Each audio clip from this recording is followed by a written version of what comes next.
तो चलिए आज अकाउंटेंसी को रिवाइज करेंगे। अकाउंटेंसी के पास हमारी 3 बुक्स हैं, जिसमें एक फाइनेंशियल होती है, एक एडमिशन की होती है और एक शेयर्स वाली हमारी 3 बुक होती हैं। इन 3 बुकों को रिवाइज करेंगे, क्विकली करेंगे, इनको समराइज करेंगे और इनकी कुछ बेसिक एडजस्टमेंट को कंप्लीट करेंगे। अकाउंटेंसी एक ऐसा सब्जेक्ट है जिसको हम पूरे साल पढ़ते हैं और इसका पेपर भी लास्ट है। अब इसमें दिक्कत ये आ जाती है कि अगर पेपर लास्ट हो गया तो पेपर लास्ट में दिक्कत ये है कि जो हमारा एक्साइटमेंट है वो खत्म हो जाता है पेपर को करने का। लेकिन अच्छी बात ये होती है कि हमारा कॉन्फिडेंस लेवल अप होता है, हम वो पहले पेपर की तरफ नर्वस नहीं होते, हमें सारी चीज़ें अब एडजस्ट हो जाती हैं। तो चलो शुरुआत करते हैं। यहाँ पे सबसे पहला टॉपिक अगर आप देख सकते हैं तो यहाँ पे कैश फ्लो स्टेटमेंट है। मैंने कैश फ्लो को पूरा फॉर्मेट नहीं उतारा, कुछ बेसिक चीज़ें उतारी हैं जहाँ पे हमारी नॉर्मल केस में गलती होती है। Cash flow statement normal case में 6 नंबर का आ सकता है, 98% चांसेस है कि आएगा। नहीं आएगा तो या तो ऑप्शन में होगा या कुछ ना कुछ आगे पीछे इसकी एडजस्टमेंट पक्का दे रखी होगी। तो इसकी शुरुआत कैसे करते हैं, बिना टाइम वेस्ट करते हुए कर सकते हैं इसकी शुरुआत। चाहे तो आप इसकी वीडियो यहाँ पे देख सकते हैं या इसे ऑडियोबल सुन सकते हैं, तो आपका क्विकली रिवाइज हो जाएगा। तो यहाँ पे शुरुआत होती है 3 एक्टिविटीज़ के साथ, operating, investing and financing. Operating में जो मेन चीज़ें हैं जहाँ पे हम गलती करते हैं आप यहाँ पे देख सकते हैं। शुरुआत करेंगे नेट प्रॉफिट से, देन उसके बाद non cash and non operating activities, जिसमें ऐड होंगे सारे लॉसेज, जितने भी लॉसेज होते हैं।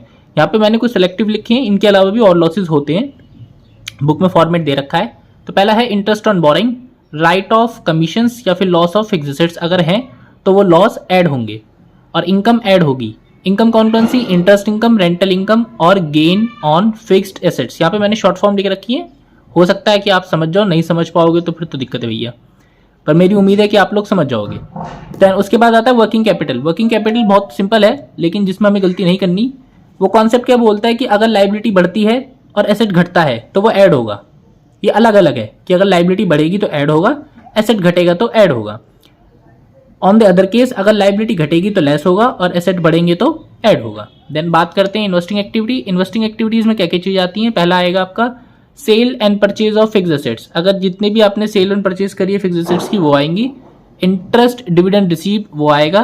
परचेज ऑफ गुडविल अगर है तो आपका वो आएगा।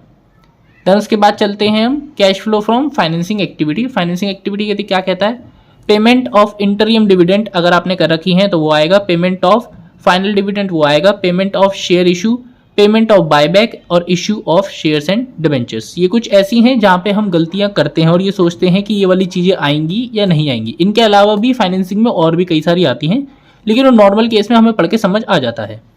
ओके, इसके बाद एक बहुत इंपॉर्टेंट चीज़ है कि ऐसे कुछ आइटम्स हैं कि जो 2 जगह बिलोंग करते हैं, मतलब या तो फाइनेंसिंग और ऑपरेटिंग या इन्वेस्टिंग और ऑपरेटिंग। वो कौन से हैं, इंटरेस्ट एंड डिविडेंड रिसीव्ड अगर हो रहा है तो उसका केस क्या बनेगा, इन्वेस्टिंग में ऐड होगा, ऑपरेटिंग में माइनस होगा। Payment of interest on debenture, अगर डिबेंचर की पेमेंट कर रहे हो तो फाइनेंसिंग में माइनस और ऑपरेटिंग में add. Payment of share issue expenses अगर आप कर रहे हो तो फाइनेंसिंग में लेस और ऑपरेटिंग में ऐड। तो ये आपका फॉर्मेट था। इसकी कुछ एडजस्टमेंट है जिसके बेसिस पर हम अकाउंट बनाते हैं। उस अकाउंट्स की भी जो बेसिक एडजस्टमेंट है जो आ सकती हैं एग्जाम में या जो नॉर्मल केस में आती हैं, उसका मैंने कुछ एडजस्टमेंट लिखी है, उसके भी शुरुआत करते हैं। तो चलिए कैश फ्लो के कुछ एडजस्टमेंट को सॉल्व करते हैं। यहाँ पे मैंने 3 एडजस्टमेंट बना रखी है, एक एसेट की बना रखी है और एक लाइबिलिटी वाले अकाउंट की बना रखी है। तो चलिए यहाँ पे शुरुआत करते हैं। सपोज कीजिए प्लांट एंड मशीनरी आपको 2018 में दे रखी है 6,04,000 और वहीं 2019 में इतनी दे रखी है। एक्यूमुलेटेड डेब्ट दे रखा है और 2019 में दे रखा है 1,40,000। एक्यूमुलेटेड डेब्ट लाइबिलिटी है और प्लांट एंड मशीनरी एसेट है। एसेट का account to balance BD by balance BD से शुरुआत होता है। तो टू बैलेंस बीडी ये रहा आपका, बाय बैलेंस बीडी इस साइड है। अब यहाँ पे कोई एडजस्टमेंट दे रखी है। एडजस्टमेंट ये कह रही है कि इसकी बुक वैल्यू 90,000 थी, जिसमें डेप लग गया 23,000 का और ये प्रॉफिट में थी 12,000 के। अब ये जो डेप लगा है ये डेप है एक्यूमुलेटेड डेप्रिसिएशन, जिसको हमने टू बाय साइड में यहाँ पे लिख दिया एक्यूमुलेटेड डेप के नाम से, ठीक है। लेकिन ये जो मार्केट में सोल्ड हुआ है 12,000 पे प्रॉफिट में, तो प्रॉफिट कहाँ जाता है, टू गेन में। तो प्रॉफिट हमने कहाँ लिख दिया, टू गेन। अब सवाल ये आता है कि वो बिकी कितनी होगी, उसकी वैल्यू इतनी थी, मुनाफे पे कितने पे गई 12,000 पे, तो 90,000 और 12,000, 90,000 और 12,000 किस साइड आ जाएगी, बाय बैंक की साइड आ जाएगी, सोल्ड में, तो 1,12,000, ठीक है। बाय बैलेंस ये था, ये वाला भी हो गया, ये भी हो गया, ये हो गया, ये हो गया और ये हो गया। तो यहाँ पे जो बाय बैलेंस बचा वो क्या था, आपका परचेज। तो इसका मतलब क्या हुआ कि इतने की आपने परचेज करी होगी। यहाँ पे एक्यूमुलेटेड डेप का देखते हैं। एक्यूमुलेटेड डेप की ऊपर वैल्यूज हमें दे रखी हैं, ओपनिंग और क्लोजिंग, क्योंकि एक्यूमुलेटेड डेप एक लाइबिलिटी का अकाउंट होता है, इसलिए इसकी ओपनिंग बाय साइड से शुरू होती है। ये रही इसकी ओपनिंग 80,000 बाय साइड से और क्लोजिंग यहाँ पे होगी टू साइड से, ठीक है। अब यहाँ पे 23,000 हमें ऑलरेडी गिवन था, क्योंकि ये इस साइड था, बाय साइड में था, तो यहाँ पे किस साइड हो जाएगा, क्रॉस एंट्रीज होती हैं जब हमारे अकाउंट ट्रांसफर होते हैं। तो 23,000 यहाँ पे टू प्लांट एंड मशीनरी के नाम पे accumulated debt by PNL balancing figure 83,000। इसका मतलब ये है कि 83,000 का एक्यूमुलेटेड डेट अभी और लगना बाकी है। ये गारंटीड है कि ये दोनों एडजस्टमेंट अगर एसेट्स के बेस पे आई, चाहे वो प्लांट एंड मशीनरी हो, चाहे वो बिल्डिंग हो, चाहे वो किसी भी केस पे हो, तो ये आएंगी जरूर। उसके बाद इनकम टैक्स की है। इनकम टैक्स की और भी बहुत सारी एडजस्टमेंट टिपिकल बेस पे बनती हैं, लेकिन यहाँ पे हम कॉन्सेप्ट को रिवाइज कर रहे हैं। ऐसे तो एडजस्टमेंट अनलिमिटेड बन सकती हैं, ठीक है। तो प्रोविजन ऑफ टैक्स, पहले हमें ये डिसाइड करना है कि एसेट्स का केस है, लाइबिलिटी का केस है। तो ये लाइबिलिटी का अकाउंट होता है। लाइबिलिटी का अकाउंट जो शुरुआत का होता है वो बाय साइड से होता है। तो 25,000 किस साइड में आया, बाय साइड में आ गया, ठीक है। एंड 50,000 किस साइड में चला गया, टू साइड में चला गया। ये कह रहे हैं कि इनकम टैक्स प्रोवाइडेड, उसने प्रोवाइड कर दिया है 45,000 का। इसका मतलब उसने प्रोवाइड कर दिया, कहाँ से करा होगा, पीएनएल से, क्योंकि उसका क्या है, इनकम टैक्स एक तरह का खर्चा है। तो 45,000 उसने यहाँ लिख दिया। जो बैलेंसिंग फिगर बची वो कितनी है, 20,000। 20,000 का मतलब है इतना टैक्स उसने पेड कर दिया, और 50,000 अभी भी टैक्स उसका पेड होना बाकी है। तो चलिए कैश फ्लो के क्वेश्चन खत्म होने के बाद यहाँ पे हम रेशियो एनालिसिस के करते हैं। यहाँ पे रेशियो एनालिसिस में वैसे तो बहुत सारे फॉर्मुलेस, बहुत सारे क्वेश्चंस हैं, लेकिन यहाँ पे मैंने सेलेक्टिव कुछ 12 फॉर्मुले लिखे हुए हैं जिनके बेसिस पे आंसर निकल सकता है। तो चलिए यहाँ पे पहले से शुरुआत करते हैं। पहला है करंट रेशियो, जो कि CA/CL है। CA current assets and CL current liability. QR and LR मतलब लिक्विड रेशियो और क्विक रेशियो, जिसका होता है LA/QA। Then dept to equity, जिसका फॉर्मूला है डेप्ट to equity, total asset to dept, total assets और डेप्ट। Proprietor ratio, equity to total assets. Inventory ratio, COX upon AI। AI मतलब average inventory, COX मतलब cost of good sold, okay. Then 7th में आते हैं trade receivable. Trade receivable मतलब होता है net credit sale, NCS। और ट्रेड पेएबल में आता है net credit purchase upon ATP, average trade payable, जिसका एवरेज निकलता है। देन उसके बाद 9th आता है operating ratio, cost of revenue plus operating expenses upon revenue from operations into 100। Then 10th आता है net operating ratio, net profit upon net sale into 100। Then ROI, net profit before interest and tax upon capital employed, CE का मतलब है capital employed, into 100। Then ICR, interest coverage ratio, जिसका है net profit before interest and tax upon interest on long term डेप्ट। यहाँ पे एक मैंने क्वेश्चन भी दे रखा है इसके बेस पे, जो कि इंटरेस्ट कवरेज रेशियो का है। कहने को तो बहुत सारी वैरायटीज हैं इसके क्वेश्चंस की, आपको 150 के 150 क्वेश्चन नहीं करने, उसमें से कुछ सेलेक्टिव क्वेश्चन ही करने हैं, जो कि आपके पास्ट ईयर के बेसिस पे, आपकी नॉलेज के बेसिस पे आपको लगता है। तो यहाँ पे आपको क्वेश्चन दे रखा है, प्रॉफिट आफ्टर टैक्स दे रखा है, जिसमें इंटरेस्ट और टैक्स डिडक्ट होकर यहाँ पे 6 लाख दे रखा है। डिवेंचर का इंटरेस्ट दे रखा है 80,000 और इनकम टैक्स दे रखा है आपको 40%। तो पहले तो हमें बिफोर टैक्स पे निकलना है। तो क्या लिखा है, प्रॉफिट बिफोर टैक्स कितना आ गया, 6 लाख का। 60% नहीं करा, इस पे अलग कर दिया हमने, क्योंकि 60% ऑलरेडी कटा हुआ था, तो उसको अगर डिवाइड करेंगे तो वो जुड़ के आ जाएगा। तो कितना हो गया जी, 10 लाख। इंटरेस्ट ऑन डेप्थ, क्योंकि डेप्थ भी कितना था, 40%, तो 80,000 का, सॉरी 8 लाख का 10% अगर आप निकालोगे तो कितना आ जाएगा आपका, 80,000। देन ये 80,000 क्या करोगे, इंटरेस्ट पे जोड़ दोगे, तो profit before interest and tax निकल के आ जाएगा आपका 10 लाख प्लस 80,000। देन ICR का क्या फॉर्मूला है, net profit before interest and tax, interest on long term depth. तो प्रॉफिट बिफोर इंटरेस्ट टैक्स कितना आ गया, 10,80,000, जो कि आपने यहाँ पे ऑलरेडी पहले ही निकाल रखा था, upon interest on long term. Long term पे कितना आपका 80,000, जो कि क्वेश्चन में यहाँ पे गिवन था, ये रहा। तो यहाँ कितना आ गया 13.5। तो यहाँ से आपके रेशियो एनालिसिस के क्वेश्चन सारे कंप्लीट और फॉर्मुलेज कंप्लीट। फॉर्मुलेज और भी बहुत सारे हैं, लेकिन मोस्ट ऑफ द केसेस यही 12 फॉर्मुलेज में से क्वेश्चंस बन के आते हैं। तो चलिए नेक्स्ट चैप्टर को थोड़ा सा रिवाइज करते हैं, जिसमें आता है आपका डिबेंचर। डिबेंचर्स में वैसे काफ़ी वैराइटीज़ बनती हैं, लेकिन most of the cases past year में अगर मैं चेक करूँ तो ज़्यादातर केसेस में इस प्रकार से ही दे रखा है। तो देखिए पहला वाला केस देखते हैं, देन उसकी एंट्री देखेंगे, सेकंड वाला केस देखेंगे, देन उनकी एंट्री देखेंगे, और इस तरीके से क्वेश्चन खत्म करेंगे। चलिए तो शुरू करते हैं। पहला दे रखा है आपको, इशू किया है 50,000, 9% 100 रुपये वाले, रिडीम होना है पार पे। तो पहली एंट्री यहाँ तक की होगी, पहली एंट्री ये होगी, सेकेंड एंट्री ये होगी। तो पहले क्या दे रखा है 50,000, तो बैंक से पैसा आया 50,000 इंटू 100, 50,000 इंटू 100, और यहाँ पे क्या दे रखा है टू डिबेंचर एप्लीकेशन, ठीक है जी। डिबेंचर एप्लीकेशन टू डिबेंचर, क्योंकि किस पे रिडीम हो गया, पार पे रिडीम हो गया, तो पार पे ही हो गया, कोई छेड़ाछाड़ी इन्होंने नहीं करी। पहली एंट्री तो बहुत सिंपल थी, सेकंड थोड़ा ध्यान से देखेंगे। इशूड हुआ है 10,000 100 रुपये वाले, इशूड हुआ है, पहले यहाँ तक की एंट्री पास करेंगे। इशूड हुआ है 10,000 100 रुपये वाले 7% के प्रीमियम पे, तो इसका मतलब 160 इंटू 10,000, तो 160 इंटू 10,000 तो इतना आ गया। लेकिन रिडीम कितने पे कर रहे हैं, वो पार पे कर रहे हैं, रिडीम कर रहे हैं जी पार पे। तो डिबेंचर्स कितने पे रिडीम हो रहे हैं, ये पार पे, पार का मतलब होता है 100 पे, तो ये 100 पे कर दिया। और डिबेंचर एप्लीकेशन के पैसे कितना आया था, 1,07,000 लिख दिया, तो एक्स्ट्रा कितना आ गया, 7,000। तो जब भी सिक्योरिटी प्रीमियम पे एक्स्ट्रा पैसा आएगा वो सिक्योरिटी प्रीमियम के नाम का होगा, जिसको हम क्रेडिट करेंगे। अब एक चीज़ समझ आ गई, सिक्योरिटी प्रीमियम अगर क्रेडिट है तो डिस्काउंट जब भी आएगा वो डेबिट होगा। तो चलिए नेक्स्ट क्वेश्चन देखते हैं। इशूड हुआ है 750, 8% 100 रुपये वाले विद द 10% ऑफ डिस्काउंट, इसका मतलब 90 के बेस पे हुआ है, 90 इंटू 750, तो 90 इंटू 750 के बेस पे आ गया 67,500 बैंक टू डिबेंचर एप्लीकेशन।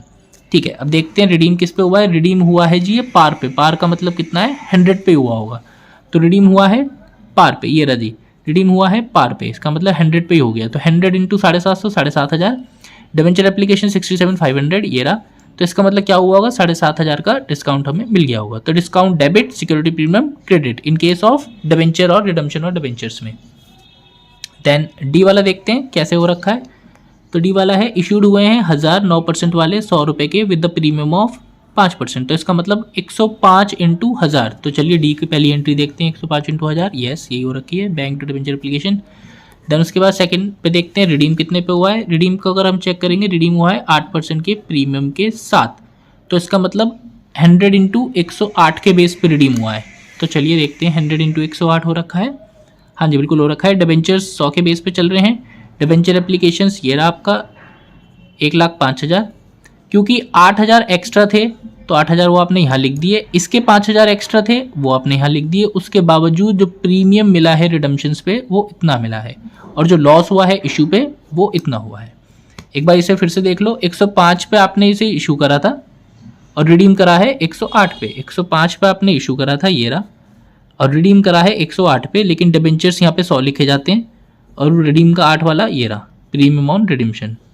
ठीक है, अब 5,000 इसका यहाँ लिख दिया गया, और जो बचा हुआ इनका बैलेंस है वो loss on issue of debentures में आ गया। तो चलिए एक लास्ट एंट्री रह गई यहाँ पे, फिफ्थ वाली। इशू हुए हैं 500 100 रुपये वाले विद द डिस्काउंट ऑफ 10, इसका मतलब 90 के बेस पे हुए हैं, तो 90 इंटू 500, 90 इंटू 500 का मतलब कितना है 45, तो बैंक टू डिबेंचर एप्लीकेशन 45। सवाल ये आता है कि रिडम्पशन कितने पे हुआ है, रिडम्पशन देखते हैं कितने पे हुआ है। रिडीम हुआ है 10% के प्रीमियम पे, इसका मतलब 110 पे हुआ होगा रिडम्पशन। ठीक है, चेक कर लेते हैं क्या 110 पे हुआ है, हाँ जी 110 पे हुआ है, बिल्कुल सही बात है, ये रहा प्रीमियम ऑफ रिडम्पशन, तो इसका मतलब 10% पे यहाँ हुआ है। ठीक है, तो डिबेंचर एप्लीकेशन 45 इतना, डिबेंचर्स 50,000 फुल्ली, इनका 10% प्रीमियम ये रहा अलग से, तो जो बचा वो क्या है, loss on issue of debenture, की इशू करने के चक्कर में नुकसान हो गया। भाई सिंपल सी बात है ना, आपने 90 रुपये का लिया, 10% के डिस्काउंट पे लिया, और बेच आप 110 का रहे हो, 90 का लिया बेचा आपने 110, तो ऑब्वियसली सी बात है कि नुकसान तो होना ही है, तभी तो loss on issue of debentures है। तो चलिए नेक्स्ट टॉपिक पे आते हैं, जिसका नाम है डिसोल्यूशन। डिसोल्यूशन वैसे तो रियलाइजेशन अकाउंट के बेस पे कई बार बनता है, लेकिन नॉर्मली जो क्वेश्चंस दिए गए हैं वो एंट्रीज के बेस पे दिए गए हैं। अगर आपको रियलाइजेशन अकाउंट बनाना आता है तो आप एंट्रीज भी उससे बना सकते हैं, और अगर आपको एंट्री आ गई तो आप उसके बेस पे रियलाइजेशन अकाउंट भी बना सकते हैं। तो चलिए देखते हैं, यहाँ पे 5 इंपॉर्टेंट एंट्रीज मैंने लिखी है। पहला है बीपी, बीपी का मतलब है बिल पेएबल 30,000 रुपये, फॉल ड्यू 30 तारीख तक देने थे, डिस्चार्ज हुए कितने 2950, इसका मतलब इतनी पेमेंट कर दी। जब भी आप पेमेंट करते हो तो पेमेंट किस फॉर्म में करते हो, कैश में करते हो, और चैप्टर का नाम रियलाइजेशन है, रियलाइजेशन अकाउंट इसलिए क्योंकि यहाँ पे डिसोल्यूशन हो रहा है, तो realisation account to cash. Second देखते हैं क्या लिखा है, स्टॉक जो कि थे 8 लाख के, वो टेकन ओवर बाय कर लिए पार्टनर ने एट द डिस्काउंट ऑफ 10%। ठीक है जी, स्टॉक किसने लिया, सपोज करो उस पार्टनर का नाम सोनू था, तो सोनू कैपिटल अकाउंट 10% डिस्काउंट पर अगर आप करोगे तो 80,000 का डिस्काउंट यहाँ मिल जाएगा, जिसपे 7,20,000, 7,20,000 to realisation. Sonu agree to take over the firm, जिसकी गुडविल थी 40,000। सोनू ने कहा कि मैं 40,000 गुडविल भी ले जा रहा हूँ, यहाँ पे तो वो स्टॉक लेके गया, यहाँ पे वो गुडविल लेके गया, तो Sonu capital account 40,000 to realisation 40,000। Okay, next आते हैं, एक्सपेंसेस रियलाइज्ड बाय पार्टनर 10,000 रुपये, तो उसने कहा है कि मैं पार्टनर हूँ और मैं एक्सपेंसिव रियलाइज करने को तैयार हूँ, तो रियलाइजेशन अकाउंट टू सोनू, क्योंकि पार्टनर का नाम यहाँ पे सोनू ही था, तो 10,000 रुपये वहाँ से रियलाइज कर दिए। फिफ्थ वाली एंट्री ध्यान से देखना है, क्रेडिटर 20,000 रुपये accept as a machinery of 20,000 रुपये in the full settlement. Creditor को 20,000 रुपये देने थे, लेकिन उसने कहा कि चलो इसके बदले मुझे 20,000 की मशीनरी दे दो, तो नो डेबिट नो क्रेडिट, इसलिए क्या है एंट्री नो। देन नेक्स्ट यहाँ पे आते हैं, छोटा सा क्वेश्चन ये भी बन सकता है जो कि पार्टनरशिप में था। WCF वर्कमैन कंपनसेशन यहाँ पे आपको 90,000 दे रखा है, जिसमें ऑपरेटिंग रेशियो है, सॉरी ओल्ड रेशियो है 5:3 NR, न्यू रेशियो है 2:1। क्लेम आपको दे रखा है 40,000 का, एक एडजस्टमेंट दे रखी है क्लेम 40,000 की, तो आपके पास इतना था, तो एंट्री होगी वर्कमैन कंपनसेशन अकाउंट 90,000 और क्लेम हो गया आपका 40,000। रिमेनिंग पार्टनर के पास जो 50,000 रुपये बचे हैं वो किस रेशियो में जाएंगे, ओल्ड रेशियो में। ओल्ड रेशियो क्या था 5, 3 and 2। देन उसके बाद आता है रिमेनिंग कि भैया जो 40,000 का क्लेम लिया है वर्कमैन कंपनसेशन का, ये किस में बटेंगे, वर्कमैन में बटेंगे, RSM जो जो इनके पार्टनर थे। सवाल ये है किस रेशियो में बटेंगे जी, ओल्ड रेशियो में बढ़ जाएंगे। ओल्ड रेशियो कितना था 5:3:2। देन यहाँ पे क्वेश्चन आता है, या तो आप एग्जाम में एडमिशन की प्रैक्टिस कर सकते हो या फिर रिटायरमेंट की, क्योंकि दोनों में से ज़्यादातर केस में ऑप्शन में आता है, बट यहाँ पे आप कोई सा भी कर सकते हो क्योंकि कॉन्सेप्ट बेस दोनों के 90% केसेस में सेम ही होते हैं। तो चलिए यहाँ पे क्वेश्चन है पार्टनरशिप बेस पे है जो कि रिटायरमेंट का है, रिवैल्यूएशन अकाउंट है, पार्टनर कैपिटल अकाउंट है, बैलेंस शीट है, जो कि क्वेश्चन आपकी स्क्रीन पे शो हो रहा होगा। स्क्रीन पे जो आपको क्वेश्चन शो हो रहा है उसमें 4 से 5 एडजस्टमेंट यहाँ पे दे रखी है। जो पहली एडजस्टमेंट है कि वो 3 लाख की कैपिटल को एडजस्ट करेगा, जो कि रिटायरमेंट के बेस वाला पार्टनर ले जाएगा। यहाँ पे जो रिटायर्ड पार्टनर है वो आर है, मैं आपको ऑलरेडी बता देता हूँ। तो आर को क्या मिलेगा, यहाँ पे पैसा मिलेगा। तो पहले रिवैल्यूएशन को सेट करते हैं। ज़्यादातर केस में वहाँ पे आप जब क्वेश्चन करोगे तो आपका रिवैल्यूएशन गलत नहीं होना चाहिए, क्योंकि अगर आपका रिवैल्यूएशन गलत हो गया तो वहाँ पे सारा गड़बड़ हो जाएगी। रिवैल्यूएशन का सिंपल है, जब भी एसेट्स बढ़ेंगे तो बाई साइड में आएंगे, एसेट घटेंगे तो टू साइड में आएंगे, और लाइबिलिटी बढ़ेंगी तो बाई साइड में आएंगी, सॉरी टू साइड में आएंगी, और घटेंगी तो बाई साइड में आएंगी। तो यहाँ पे बिल्डिंग को जो अप्रिशिएट कर रखा है इन्होंने 20% से कर रखा है, तो बिल्डिंग की जो भी बैलेंस शीट पे आपको वैल्यू दिख रही है स्क्रीन पे, उसको 20% अप्रिशिएट कर देंगे। तो कितना आ रहा है यहाँ पे 16,000। ओके, देन नेक्स्ट यहाँ पे दे रखा है आपको बिल्डिंग। बिल्डिंग की एक्चुअल में आप बैलेंस शीट पे क्वेश्चन देखो तो आपको बिल्डिंग की वैल्यू दे ही नहीं रखी, यस, लेकिन उसके बावजूद आपको यहाँ पे बिल्डिंग को रीवैल्यूज किया गया है, मतलब खरीदा गया है। तो इसका मतलब 1 लाख से आपकी बिल्डिंग की वैल्यू बढ़ गई। आप यहाँ पे थर्ड देख सकते हैं एडजस्टमेंट की इन्वेस्टमेंट जो कि बैलेंस शीट पे आप चेक कीजिए 30,000 के हैं, वो बढ़ के कितने हो चुके हैं 34,000 से, तो 4,000 का यहाँ पे आपको बेनिफिट हो गया। तो इस केस में क्या हुआ, जो आपका तीनों केसेस हैं वो एसेट्स को इंक्रीज कर रहे हैं, इंक्रीमेंट कर रहे हैं, अप्रिशिएट कर रहे हैं। इस केस में क्या हुआ, आपका तीनों के बेस का जो टोटल आया वो 1,20,000 आया, और ये प्रॉफिट यहाँ जनरेट हो गया। तो यहाँ से आपका रिवैल्यूएशन खत्म। अगर ये 6 नंबर का क्वेश्चन है तो यहाँ पे आपके 2 नंबर यहाँ पे सेट हो चुके हैं। देन उसके बाद पार्टनर कैपिटल अकाउंट आता है जो कि मेन है। अब यहाँ पे पार्टनर कैपिटल अकाउंट में भी कुछ फंडे हैं, 2-3 चीज़ें ऐसी हैं जो क्वेश्चन से उतर के आती हैं। पहला है टू बाय बैलेंस बीडी। अगर आप क्वेश्चन में देखोगे तो जितनी इनकी कैपिटल है जी आर और आर की, जी आर और आर की जो कि कैपिटल है वो 3 लाख, 2 लाख और 1 लाख यहाँ क्वेश्चन में गिवन है, यस। देन उसके बाद रीवैल्यूएशन का प्रॉफिट जो आपको ये मिला है वो आपको बाय साइड में उतार देना है, ठीक है, बाय रीवैल्यूएशन प्रॉफिट। एक चीज़ और देखनी, जितने भी रिजर्व्स हैं जनरल रिजर्व वो की ओल्ड प्रॉफिट शेयरिंग रेशियो में यहाँ पे बढ़ जाएंगे, 12,000, 2,000 और 8,000। देन उसके बाद यहाँ पे एक चीज़ दे रखी है बाय गीता कैपिटल और बाय गर्व कैपिटल, 90,000 और 60,000। ये वो चीज़ है जो 3 लाख पे एडजस्टेड कैपिटल के थ्रू यहाँ पे निकाली गई है। ये आर को मिली है 90,000, 60,000, क्योंकि वो रिटायर हुआ है। देगा कौन, जी देगा। तो देगा कैसे, वो टू साइड में देगा, बाय राधा कैपिटल 90,000 और 60,000 देगा कहाँ पे, इन दोनों के नाम पे। जब इसे ये देगा तो इन दोनों का नाम आएगा, जब यहाँ से ये लेगा तो उस बंदे का नाम आएगा जो ले रहा है, ठीक है। अगर राधा ने कोई लोन ले रखा है तो राधा के लोन का नाम यहाँ पे रहेगा, ओके। बाकी करंट अकाउंट के अगर कोई बैलेंसिंग है तो करंट अकाउंट की यहाँ बैलेंसिंग रहेगी, और लास्ट में यहाँ पे जो बैलेंस सी डी यहाँ बच गया वो रिमेनिंग अमाउंट वुड भी यहाँ पे रहेगा। देन उसके बाद मैं बैलेंस शीट की बात करूँ तो would be amount same, R का लोन, इनकी कैपिटल्स कितनी कितनी है, कैश कितना है, स्टॉक्स यहाँ पे हमें दे ही रखा है, 16,000 इंक्रीमेंट हुआ था। Debtors would be same, building 6 lakh की हो गई, और यहाँ पे गीता और गर्व का अमाउंट, तो जिससे हमारी बैलेंस शीट मैच हो गई। ज़्यादातर केस में बैलेंस शीट मैच कराना मुश्किल है, लेकिन अगर आपकी कॉन्सेप्ट क्लियर है तो वो इजीली हो सकती है। यहाँ पे एक छोटी सी चीज़ और है, न्यू कैपिटल निकालने का क्या तरीका था। यहाँ पे जो 5 लाख की थी वो न्यू प्रॉफिट शेयरिंग रेशियो में यहाँ पे बांट दी गई है 3 और 2 पे, 2 लाख और 3 लाख। यहाँ पे हमारा लास्ट कॉन्सेप्ट रिवीजन है शेयर्स वाले चैप्टर का। अब एक्चुअली में शेयर वाला चैप्टर बहुत बड़ा है, तो यहाँ पे मैंने मेन कॉन्सेप्ट रखे हैं जहाँ पे हमारी ज़्यादातर केस में गलती होती है। तो यहाँ पे शेयर फोर फीचर की केस में हमारी गलती होती है। शेयर फोर फीचर का मतलब होता है जब कोई पार्टनर या फिर कोई शेयर होल्डर पेमेंट देने को तैयार नहीं होता तो उसके पैसे हम जब्त कर लेते हैं। फॉर एग्जांपल शेयर कैपिटल 30,000 की थी, जिसमें से 9,000 उसने मना कर दिया देने को और 6,000 भी उसने मना कर दिया देने को। तो जो उसने 15,000 दे दिए होंगे हम उसे क्या कर लेंगे, शेयर फोर फीट का मतलब हम उसे जब्त कर लेंगे। तो share capital to share first call to share second call और to share forfeit. Second case में क्या होता है, सेकंड केस में ये होता है कि अगर आपकी कैपिटल 40,000 की थी तो आपके बैंक के नाम के तो 32,000 उसने दे दिए, लेकिन 8,000 हमने उसके जब्त कर रखे हैं पहले के, तो 32 और 8 कितने हो गए, 40,000। तो इस केस में शेयर फोर फीट क्या हो जाता है, डेबिट हो जाता है।